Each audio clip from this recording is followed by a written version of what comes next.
Fala, Fartano, olha só, o que você tem que estudar dentro do universo de e-mails, além de entender protocolo, entender como você vai estar utilizando todo esse serviço. Então, o primeiro passo no serviço eletrônico é como surge o correio. A história básica que você tem no teu materialzinho, não vou falar muita coisa, mas você pode perceber o seguinte: correio, ele é algo anterior à própria ideia de internet. Sim, ele é antigo, porque ele mesmo foi quem fomentou a ideia de você ter internet. Porque se a gente conseguia enviar dados de telégrafo, conseguia enviar dados de fax, por que não enviar uma mensagem eletrônica efetivamente? Então eles começaram a agregar mais, né? Porque eram formas de mensagem eletrônica já. E aí eles começaram a agregar mais recursos, e isso aí já começou a falar, ó, dá para criar algo diferente. E ele então fomentou a própria ideia da internet. Ele é anterior à essência da internet, sim. Inclusive já caiu em questão de prova isso também. E a maioria errou por bobeira. Então cuidado. Aí quando você vai usar um e-mail, você vai contratar um serviço de e-mail. Pô, a maioria dos serviços oferece em forma gratuita, mas você está contratando. Você vai lá e diz, ó, li e concordo com os termos acima. Você contrata ele. E nesse contrato, o que acontece? Você vai estar utilizando lá serviços como o Gmail, o Outlook, né, que veio em substituição ao antigo Hotmail, o Yahoo, tem Zorro Mail, tem o UOL, o Bol, tem Gmail do IG, e assim por diante. Você vai escolher um serviço, vai criar sua conta, seu usuário e senha dentro daquele serviço e vai passar a utilizar. Você pode ter mais de um serviço de e-mail, você pode estar utilizando o mesmo nome em mais de um serviço. Pode, se você conseguir registrar um nome igual, né, de usuário em mais de um serviço, tranquilo. Agora o que acontece? Você tem que entender o que é o serviço, você está utilizando ele. E aí você vai ter maneiras de fazer o uso desse serviço, formas de acessar esse serviço, que é outra coisa. Então o primeiro passo é entender, são serviços de e-mail que você vai estar contratando. Pode estar pagando? Sim. Por exemplo, eu pago R$7 por mês para poder utilizar o Gmail. Por quê? Esses R$7 por mês dão direito a 100 GB de caixa de entrada. Pô, imagina eu, há todo esse tempo dando aula, quanto material que não tem anexo nos meus e-mails. Então só ali já não dá para trabalhar com os 15 GB que o Gmail oferece, precisa de mais. Então todo mês lá 7 pila para poder manter esses 100 GB ali de e-mails. O Outlook oferece lá também uma caixa de entrada gratuita, se você quiser pagar para ter mais, ele oferece. Então são serviços que você contrata. Agora, o principal muitas vezes fica por conta do básico. Olha só onde que muita gente perde questões e erra por bobeira. Hoje, você está acostumado a usar o e-mail de uma maneira bem simplória, mas ele tem vários campos. E é isso que a gente precisa entender. Quais são os campos de um e-mail? Um e-mail ele é dividido em duas estruturas básicas. Você tem o cabeçalho de e-mail e você tem o corpo do e-mail. Dentro do cabeçalho estão algumas informações bastante pertinentes, e nem todas estão citadas aqui. Por quê? Quando você recebe um e-mail, você vai também receber os dados do remetente, por exemplo, que eu nem listei aqui dentro dessa estrutura, nem vamos falar dele por hora, depois eu menciono. Então você tem aqui campo para, o campo CC, o CCO, o assunto, fazem parte aí justamente do cabeçalho de e-mail. E aí você tem o corpo, que é onde vai estar o conteúdo. Dentro desse conteúdo você tem lá uma outra partezinha. E você também tem a questão do anexo, que vai estar embutida ao corpo do e-mail aí, estruturalmente falando. Agora, olha só. Quando você pega o cabeçalho, vamos por partes. O campo para. Na hora de enviar um e-mail, hoje, como as pessoas usam muito pouco esses dois campos, o CC e o CCO, você vai perceber que a maioria dos serviços de e-mail, eles oferecem para você, e as ferramentas de acesso, oferecem só o campo para. Se você quiser colocar o campo CC ou CCO, você tem que clicar em adicionar, porque não aparece por padrão. Antigamente, você abria a ferramenta de e-mail e já tinha as 3 linhas ali para CC e CCO, ocupava metade da tela só para poder destinar a mensagem. Então, houve uma adaptação. Por quê? Porque os usuários não faziam uso. E aí que está o primeiro ponto, entender os nomes e para que servem esses campos. Quando você olha ali CC, o que significa a sigla CC? A sigla CC, ela vem lá do correio eletrônico. Lembra que o correio eletrônico é mais antigo. Então, esses conceitos vêm lá da origem dele. CC é de cópia carbono. Essa é a definição dele. Nós, brasileiros, adaptamos. Nós fomos lá e falamos, é com cópia. Pois é, mas a sigla CC é a sigla em inglês para Carbon Copy. Se fosse colocar com cópia em inglês, seria with copy. Então seria, com cópia, daí não dá, né? Daí seria WC. Então, justamente, o CC, conceitualmente, é cópia carbono. Não tiver essa opção na questão, e ele mencionar, é o campo com cópia. e não for outro problema, só falar, deu a entender só a ideia de que com cópia é para fazer a cópia da mensagem, beleza, aceita-se. Mas nominalmente é cópia carbono. Então, muito cuidado com essa definição. E aí você tem o CCO, que vem da sigla em inglês BCC, justamente, Blind Carbon Copy, ou seja, cópia carbono oculta. Então, o CCO seria justamente essa ideia de cópia carbono oculta. A gente adapta no brasileiro dizendo lá, com cópia oculta. Beleza, aceitável, mas o correto é cópia carbono oculta. Ok, a gente entendeu já o nome deles. Mas qual é a diferença de uso? Bom, a diferença aqui é muito importante. Porque você pode estar usando qualquer um dos três campos. Como assim? Eu não preciso colocar destinos em todos eles. Eu preciso apenas usar um. Tem que ter um destino para a mensagem, né? Não tem como simplesmente escrever um e-mail e não colocar destino com a intenção de enviar. Cuidado! Tem aí aquela situaçãozinha que muito se utiliza aí para troca de mensagem sem que haja troca, né? Que é você ter lá o cara escrevendo e-mails e salvando no rascunho. Pois é, para evitar ser monitorado por redes de segurança e tudo mais, ou mesmo por um processo, né, judicial aí, algumas pessoas, elas vão lá, criam uma conta de e-mail, compartilham a senha de acesso, escreve o e-mail e salva no rascunho. A outra pessoa vai lá, acessa com o mesmo usuário e senha, vai lá, edita o rascunho com a resposta. Mas eles não colocam ali um envio, então não há troca de mensagem, eles só vão lá, acessa e escreve. Isso é um jeito de esconder os dados, né? Porque não tem troca de informações, está tudo lá na tua conta. Tá, mas isso também se há desconfiança disso, eles vão em busca de, tá? Agora, quando você quer enviar, você tem que colocar pelo menos um destino. Esse destino pode estar direto no campo CCO? Sim, posso colocar só um destino no campo CCO e a mensagem vai ser enviada. Não preciso colocar destino no campo para. Bem antigamente precisava, mas hoje você vai enviar um e-mail, basta que o destino esteja em um dos três campos, ok? Mas ao mesmo tempo eu posso colocar mais destinos como a gente colocou aqui. Eu estou destinando essa mensagem para 7 pessoas diferentes. Ok? Aqui para a gente entender como funciona a mecânica entre esses campos. Mas o primeiro passo é, preciso ter um destino e pode estar em qualquer um dos três aí, tranquilamente. Ok. Agora a mecânica desses campos. Imaginando justamente isso, que eu enviei o meu e-mail para essas 7 pessoas, dispondo o destino 1 e o 2 no campo para, o destino 3 e o 4 no campo CC e o destino 5, 6 e 7 no campo CCO. Como fica o processo? As questões podem perguntar para você de duas formas. Primeira, diretamente dizendo quem enxerga quem nessa situação. Então, eu estou enviando um e-mail. O destino 1 enxerga que a mensagem foi enviada para ele e para quem mais? O destino 2, como que eles vão trabalhar com isso? Então, eles pedem isso. Mas, às vezes, eles vão pedir para você de uma forma implícita. Eles vão falar para você o seguinte, que quem recebeu aqui o e-mail, ele foi lá e clicou na opção responder a todos.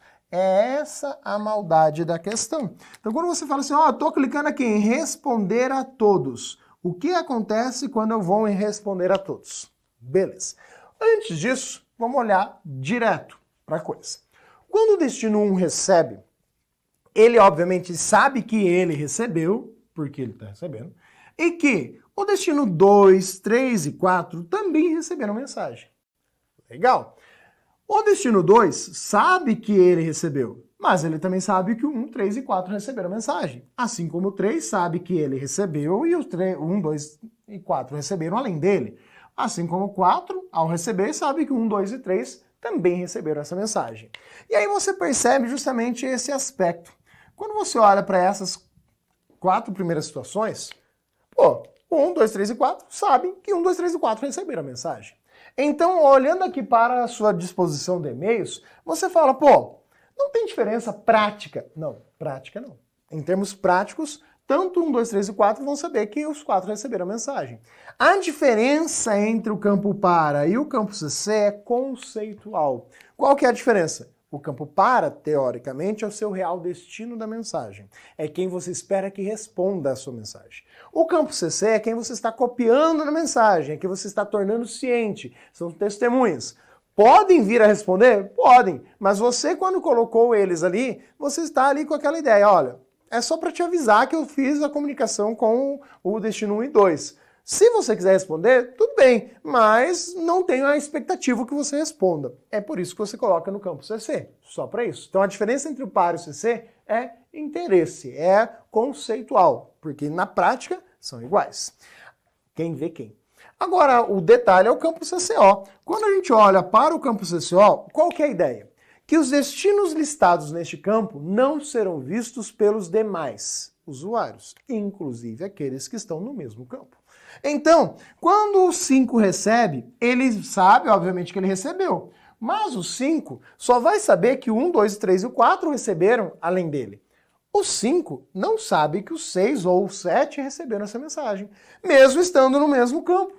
Ah, mas por quê? Porque simplesmente quem está aqui não é visto pelos demais usuários. Então eu vou ocultar. E aí você vai ter justamente essa situação. Por que é importante essa listinha que eu fiz aqui para destacar? Justamente na hora que ele fala, olha, imagina aqui que o destino 6, ao receber esta mensagem enviada, clicou na opção responder a todos. Quem irá receber a resposta? Aí a questão pode ser maldosa. Somente os destinos 1, 2, 3, 4. Como é o 6 que está respondendo, ele vai dizer, ó, só 1, 2, 3 e 4 vão receber a resposta dessa mensagem quando ele clicar em responder a todos? Não, mas cuidado. O 6 vai conseguir enviar para o 5 e o 7? Não, porque ele não sabe que eles responderam, que receberam a mensagem. Como é que ele vai enviar uma coisa para alguém que ele não sabe que recebeu, responder algo para a mensagem? Não dá.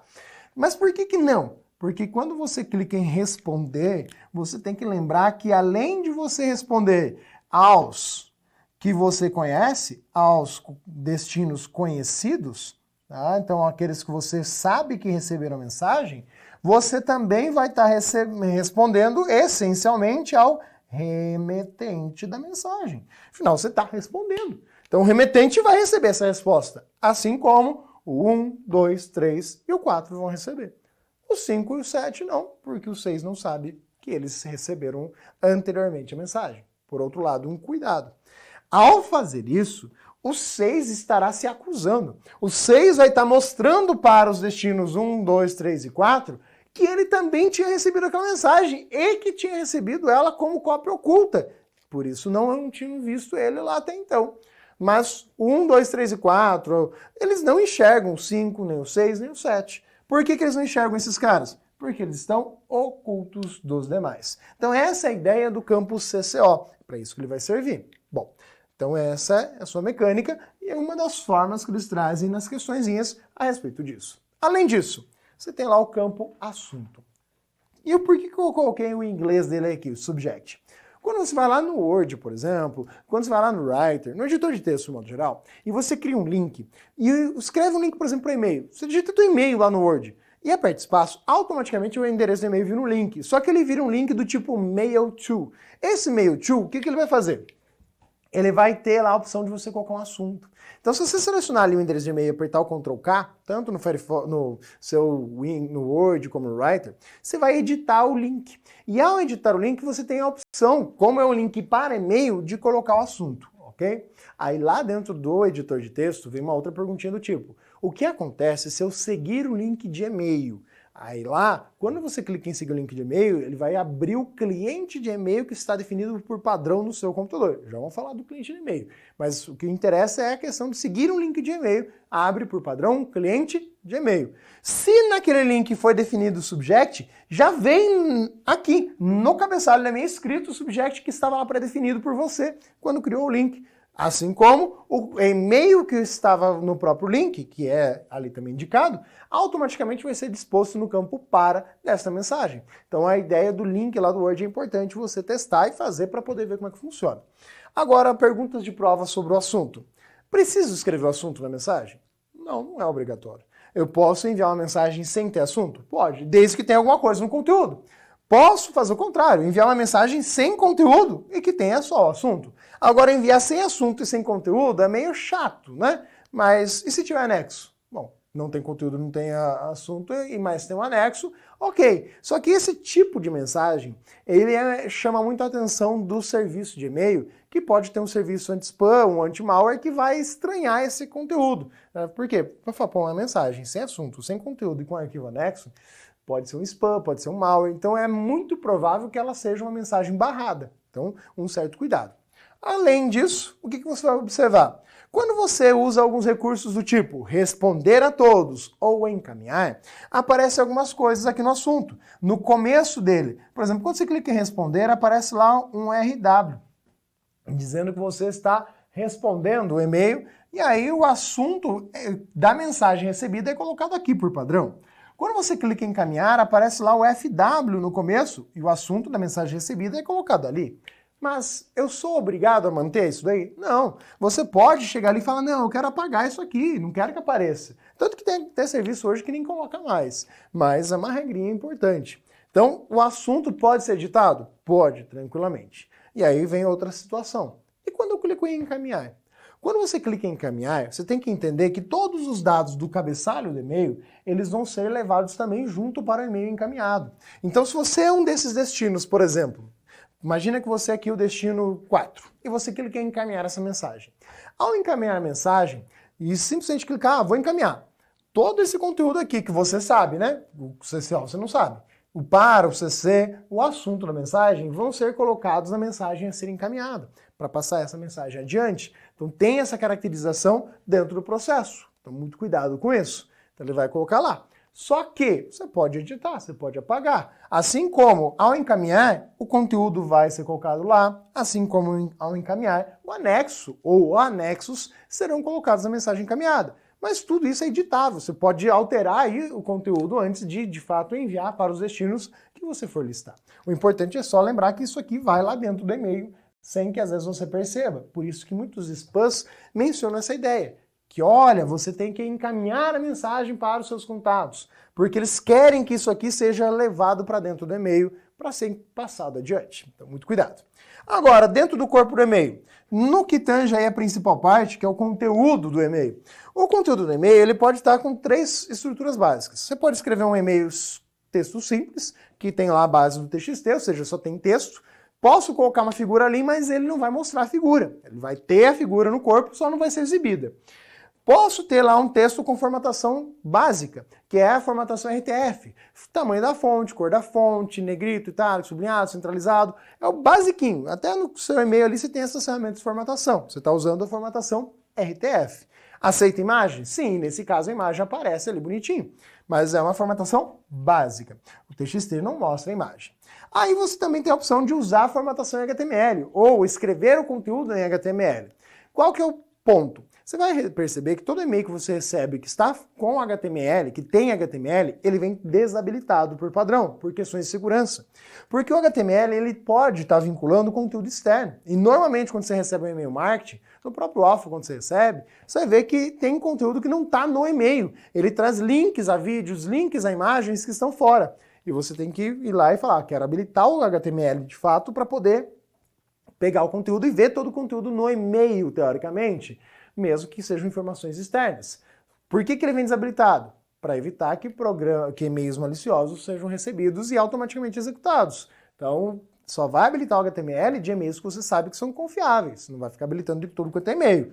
Outra situação, é comum que ao final do texto do e-mail você coloque lá uma assinatura. E é importante destacar essa ideia de assinatura de e-mail. Assinatura de e-mail é uma coisa, assinatura digital é outra. Nos serviços de e-mail, de um modo geral, há como usar assinatura digital? Sim, inclusive tem clientes de e-mail que vão permitir você ir lá e colocar bonitinho, tranquilamente. A assinatura de e-mail é outra coisa, não é assinatura digital. E não se recomenda usar a assinatura digitalizada, que é outra coisa, que é aquela foto da tua assinatura. Então a assinatura de e-mail é atenciosamente, fulano de tal, gerente disso, professor, é isso que você vai colocar. Beleza, só. É a ideia de uma assinatura de e-mail. Acabou. E o anexo? Em relação ao anexo, você tem que ter cuidado com base no tamanho do anexo. Esse tamanho do anexo, normalmente, ele varia de serviço para serviço. Então, vamos pegar aí um exemplo desses que a gente citou, dos serviços de e-mail. Então, o tamanho do anexo é importante. Não é de um, mas de vários arquivos vão ter aquele tamanho no máximo. Por exemplo, o Gmail, ele consegue anexar arquivos de até 25 MB, ou seja, ou até 25 MB em arquivos. O Outlook, ele consegue trabalhar com 20 MB. É aí que está um detalhe. Imagina que você tem uma conta de Gmail, você está escrevendo um e-mail usando o Gmail e vai enviar para alguém que tem um e-mail Outlook. Você tem que lembrar que você tem que cortar pelo menor, Porque se você colocar 25 MB ali no anexo e mandar, vai chegar no Outlook e não vai dar certo. Então tem que cortar pelo menor, beleza? Então o Gmail 25 ou o Outlook 20. E se eu quiser colocar mais do que isso? Principalmente nesses dois serviços. Ao colocar mais do que a capacidade do anexo, eles automaticamente não colocam o conteúdo no anexo. Eles colocam esse conteúdo numa conta, no caso do Gmail, do Google One ou do Google Drive, né? Também pode ser chamado de um jeito ou outro. E no caso do Outlook, no OneDrive. E aí coloca lá numa pastinha, geram um link para acessar aquela pasta e colocam esse link dentro do e-mail para você. Isso quando ultrapassa a capacidade de anexo. Então, posso ter 10 arquivos no anexo? Pode, tranquilamente, desde que esteja dentro da capacidade do serviço. Então, essa é a ideia. O tamanho do anexo tem limite, hein? Que na verdade não é só do anexo, tá? Esse tamanho é do conteúdo como um todo, somando o conteúdo da mensagem, o corpo e o cabeçalho. Embora o cabeçalho já tenha um tamanho meio prefixado, ele tem essa situação. Tem limite de quantidade de destinos? Também depende do serviço. Há serviços como o Gmail que inicialmente criou conta, ele vai deixar no máximo você colocar 50 destinos. Só que se ele percebe que com o tempo você envia mensagem para muita gente, ele vai oferecendo mais, tá? Então ele vai permitindo mais coisas. Bom, além de entender todo esse básico, você viu que é o funcional simples do serviço de e-mail, você tem que olhar para o endereço de e-mail. Como que é o endereço de e-mail? O endereço de e-mail, ele é composto pela estrutura básica, usuário, arroba, domínio. Então tem que ter arroba para poder definir o endereço de e-mail? Tem que. Só que cuidado, isso aqui não é exclusivo de e-mail. Tem, por exemplo, um acesso SSH, você coloca usuário, arroba, domínio também, ou o endereço IP do servidor. Aqui você pode pôr o endereço IP do servidor de e-mail, tá? Principalmente se for um servidor de e-mail local, da empresa, algo do gênero, que é mais fácil e direto de trabalhar. Agora, se é um endereço de e-mail do tipo Gmail, Outlook, é um pouquinho mais complicado você acertar, porque não é um só, então são vários. Então é melhor colocar o domínio mesmo. O que acontece é, o nome de usuário pode ser composto por letras, números e alguns símbolos, como sublinhado, pode ser utilizado ali na hora de colocar o e-mail. Não é sublinhado não, né? É que a gente fala underline, que é você colocar lá o e-mail e separar os caracteres com aquela estrutura. Ponto pode ser utilizado? Pode. Quem vai definir as regras de que caracteres podem ser utilizados? Cada serviço. Então, depende do serviço, como é a formatação. Mas aí você vai ter uma coisa importante. Na RFC que define a estrutura de e-mail, ela traz para você a ideia de marcadores, que podem ser pré-estabelecidos no endereço de e-mail. Como assim? Na hora que você vai informar o teu e-mail para alguém, você pode falar para a pessoa assim, ó, escreve lá um e-mail assim. Então, por exemplo, você quer enviar um e-mail para mim, você pode colocar lá, professor mais dúvida, @joaopaulo.pro.br. O que acontece é que eu já coloquei ali um marcador.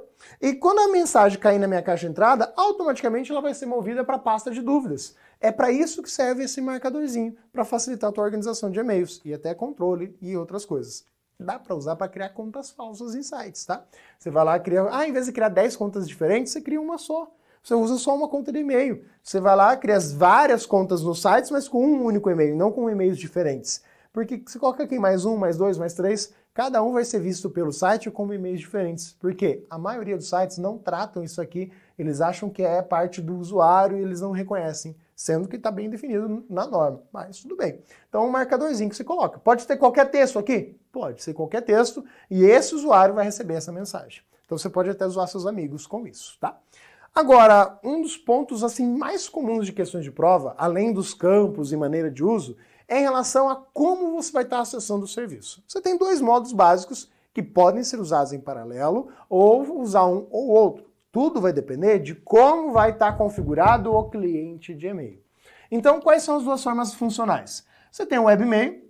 O que consiste o webmail? Ele é uma interface de acesso via navegador. Ou seja, você como usuário vai acessar um site. Você vai abrir lá o navegador, Google Chrome, Mozilla Firefox, Internet Explorer, que seja. Você vai acessar o site do teu serviço, gmail.com, outlook.com, e vai digitar teu usuário e senha.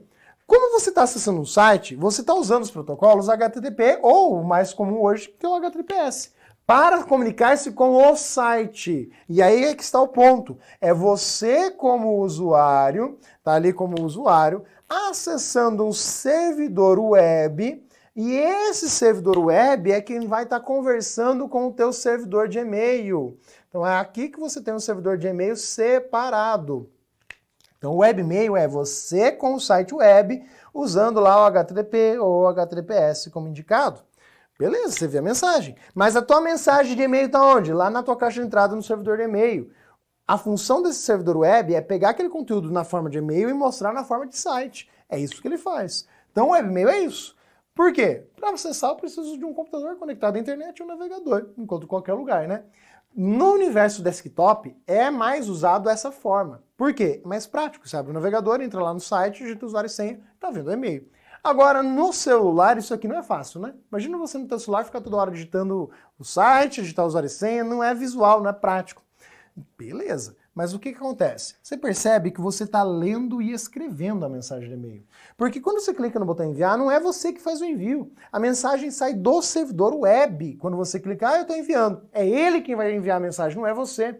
Ele quem vai estar buscando a mensagem, não é você. Então você diretamente usa protocolos de e-mail aqui? Não, você está usando indiretamente, porque lá os servidores vão estar usando, mas você não. Você está só lendo uma mensagem, escrevendo. Quando você, inclusive, tem que fazer um envio de uma mensagem que tenha anexo, ou mesmo baixar o anexo de uma mensagem, você vai perceber que você tem que fazer o upload ou o download daquele anexo. Por quê? Porque você tem que colocar o arquivo lá no servidor web para que ele possa, de fato, ser enviado, para a mensagem sair de lá. Mas aí você está usando o upload e download aqui, entre você e o servidor web. E aí é o uso do FTP que vai ser empregado para anexar, não é para enviar a mensagem com anexo. É para fazer a ação de anexação, ou baixar o download. Ali tem FTP, senão não. Então a característica de você utilizar o webmail é em cima disso. É você acessar um site. Bem tranquilo, né? Mas o que acontece? Você tem outra forma, que é o cliente de e-mail. O cliente de e-mail é um programa específico para a finalidade de enviar e receber e-mails. E ó, aqui a gente já muda o termo, fala enviar e receber mensagem de e-mail. Por que razão? Porque aqui ele é o chamado User Agent. Esse cara vai conseguir de fato enviar a mensagem para o servidor usando o protocolo de e-mail. Então ele já consegue usar os protocolos? Sim. O cliente de e-mail ele vai estar trabalhando com o protocolo SMTP, ele vai estar trabalhando com o protocolo POP, ele vai estar trabalhando com o protocolo IMAP? Sim. Lembrando que POP e IMAP você tem que escolher qual dos dois quer utilizar. E ainda você pode estar utilizando o Microsoft Exchange aí, dependendo qual for o seu serviço de e-mail, se for do Outlook, por exemplo. Então você tem aqui um programa que consegue, de fato, usar diretamente os protocolos de e-mail e fazer o envio. A mensagem sai dele, só que sai dele para o cliente vai lá para o MTA.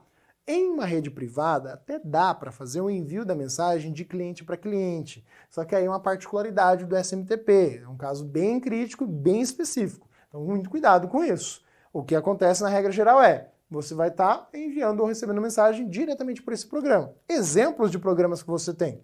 Você tem o Mozilla Thunderbird e o Microsoft Outlook como essenciais, tanto que há editais que vão cobrar na veia esses caras. Você tem que olhar para a ferramenta, usar. Sugestão, instala o Thunderbird. O Outlook não vou cobrar tanto, por quê? Porque às vezes você vai dizer, eu não tenho Office e tal, não quero usar pirata. Tudo bem, mas o Thunderbird é software livre. E às vezes a questão de prova só pede isso. Olha, o Thunderbird é software livre? Sim, enquanto que o Outlook é proprietário. Então o Thunderbird é um software livre, você vai lá, vai no site da Mozilla, cuidado para não confundir com o Mozilla Firefox, que são duas coisas diferentes. Firefox é navegador, Thunderbird é cliente de e-mail. Então esse aqui é um programa que é específico para a finalidade de enviar e receber e-mails. Ele pode ter outras funções agregadas? A maioria deles tem. Tem agenda, tem recurso de contatos, tem organizador de tarefas, tem um monte de coisinhas ali bem bacanas para serem utilizadas. Inclusive você pode montar ali dentro dele a sua grade de plano de estudo, sua agendinha ali bacana e ele vai observando, cumpri 100% essa tarefa, cumpri só 70%. Então eles têm esse recurso bem legal lá dentro. No caso do Thunderbird, você adiciona como um complemento, né? uma extensão dele. No caso do Outlook, já é padrão. Então você vai perceber que eles oferecem mais do que o e-mail. Sim, eles oferecem mais, mas a finalidade principal é enviar e receber e-mails. Inclusive, tanto o Thunderbird quanto o Outlook permitem o usuário trabalhar com o RSS. Você pode acessar ali, configurar centrais de notícia para receber essas notícias dentro do cliente de e-mail. Então eles também são centrais, não centrais, mas recebem e acesso usando o protocolo RSS. Pô, legal, né? Então o cliente de e-mail é uma ferramenta bem completa, tanto que ele é dito para uso profissional de e-mail. Só que no computador desktop, no notebook, etc., é mais difícil as pessoas usarem ele, porque tem que configurar o protocolo. É por isso que ele é pouco usado. Você não usa quase esses programas. Você usa aquela forma, webmail. Mas no seu celular, você não tem ali instalado um aplicativo específico, um app próprio para enviar e receber e-mail do Gmail, do Outlook? Pois é um aplicativo específico para isso. Então você tem no seu celular também um cliente de e-mail. No celular você usa muito mais o cliente de e-mail do que o web-mail, porque é muito mais prático, porque uma vez configurado não precisa mais mexer. A diferença é que o do celular normalmente você baixa o específico do Gmail, específico do Outlook, que já vem pré-configurado, você não tem que fazer nada, tá mamata, né? Agora aqui, como eles são de uso geral, você tem que configurar o serviço. Você tem que ir lá e colocar qual vai ser o protocolo que você quer utilizar, qual vai ser o endereço do servidor SMTP, qual vai ser a porta do servidor SMTP, dados que você às vezes vai ter que pesquisar na internet para saber qual é. Por exemplo, qual que é o endereço do servidor SMTP do Gmail? smtp.gmail. Qual é a porta que ele vai utilizar? 465 ou 587. Então todos esses dados você tem que buscar para poder vir aqui e configurar sua conta de e-mail. E cuidado, quando dentro do cliente de e-mail fala assim em adicionar ou criar conta de e-mail, você só está configurando uma conta que você já tem. Você não vai criar um endereço de e-mail novo. Então muito cuidado com isso. Aí, o Outlook, ele é mais robusto, completo, o Microsoft Outlook dentro do Microsoft Office. Até o Windows XP, você tinha o Microsoft Outlook Express. Esse, na verdade, só o Outlook Express é usado como referência, mas é da Microsoft também. Ele era uma amostra grátis, que você dá para instalar e trabalhar com ele até o Windows 7. No Windows 8, você já tem o Windows Live Mail padrão dentro do Windows 8, que também era inicialmente no Windows 10. Só que no Windows 10 ele mudou e é só o Windows Mail agora, tá? O Windows Mail é um cliente de e-mail? É um cliente de e-mail, bem simplesinho, mas já está padrão no Windows 10. Você pode instalar outros. Sim, posso ter mais de um cliente de e-mail instalado? Pode ter mais de um cliente de e-mail. Agora, o que o cliente de e-mail oferece de modo mais interessante? Ele tem várias vantagens. Uso profissional de e-mail. Imagina que você tem 10 endereços de e-mail. Se fosse no navegador, você teria que abrir 10 abas diferentes. Com o cliente de e-mail, você configura os 10 endereços de e-mail na sua caixa de entrada ali, cada uma caixa de entrada, separado. Você pode fazer com que na tela principal mostre, todas as mensagens novas apareçam tudo no mesmo lugar. Então ele é mais fácil para trabalhar com vários e-mails. Então se você tem muito endereço de e-mail, é mais interessante usar esse cara. Principalmente, eu tenho e-mail da empresa, tenho e-mail pessoal, tenho e-mail do condomínio, tenho e-mail disso, daquilo. Beleza. Então isso aqui é interessante. É mais prático, mais usual o cliente de e-mail. Então ele oferece muitas vantagens. Vamos ver um pouquinho do que as provas cobram a respeito desse universo? Olha a primeira questão aí. Softwares de e-mail que não é um webmail. Ou seja, na verdade, se é software de e-mail, é justamente algo que não é webmail, né? Ele está falando justamente disso. O Hotmail, ele tem webmail? Tem. O Windows Mail? O Windows Mail é um cliente de e-mail. Então ele não é um webmail. O Gmail é o serviço também. Aí você pode até ter ficado ali em dúvida no Squirrel Mail, mas ele é. Eu até deixei no seu material uma listinha com vários serviços de e-mail, clientes de e-mail aí, desde o Eudora e tudo mais, a outros mais estranhos, como o e-mail, né? O e-mac. Aí você tem outros aí também. O Yahoo também é um serviço de e-mail. Então aqui o único que é cliente de e-mail, ou seja, que é um software e não só um serviço, é o Windows Mail. Próximo. O preparo de uma mensagem para ser enviada por meio de um programa de correio eletrônico típico apresenta recursos e campos a preencher. Com relação a esses recursos, tem-se que arquivos compactados não podem ser anexados. Por quê? Pode sim, nada a ver. Cada arquivo anexado não pode ter tamanho maior do que 1 mega, nada a ver. Pô, você pode ter até 20 megas ali, o arquivo único pode ter 20 megas? Pode, no caso do Outlook, 25 no caso do Gmail. O campo CCO permite a especificação de e-mail de alguém que receberá uma mensagem, mas não saberá quem a enviou. Pô, você vai aparecer, tá? O remetente vai aparecer sempre. Você consegue até falsificar isso, tá? Mas não é o que significa o campo CCO. Tá errado. O número máximo de arquivos que pode ser anexado é 8? Não tem número máximo. O máximo é o tamanho que você tem aí do conteúdo total. E mesmo que os campos título, seria o que? O assunto aqui, né? Imagino eu. E texto da mensagem não sejam preenchidos, a mensagem pode ser enviada? Pode ser enviada. Colocar lá só um anexo nela e assim por diante. Então, qual é a alternativa aí?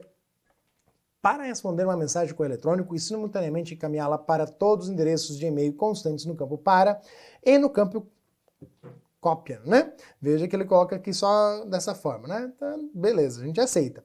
No cabeçalho de uma mensagem recebida, o usuário deve utilizar o quê? A opção encaminhar, então ele quer responder a mensagem, então já não é encaminhar. Pode ser utilizado? Pode. Tá? Mas ele quer colocar para todos os endereços que estavam já no campo para que ele recebeu, tá? Da mensagem recebida. Então vai ser o quê? Responder a todos. Então responder a todos aí, alternativa C. propõe essa situação. Viu? São questõezinhas bem tranquilas nesse sentido, mas tem todo o universo de correio eletrônico para ser entendido. Então, é algo típico do dia a dia? Sim, mas que é justamente aquela questão que vai fazer diferença. Então, olhe com atenção, instale o cliente de e-mail, conheça ele mais especificamente, porque ele pode ser o alvo de questões doídas dentro da prova. Ficamos por aqui e até a próxima.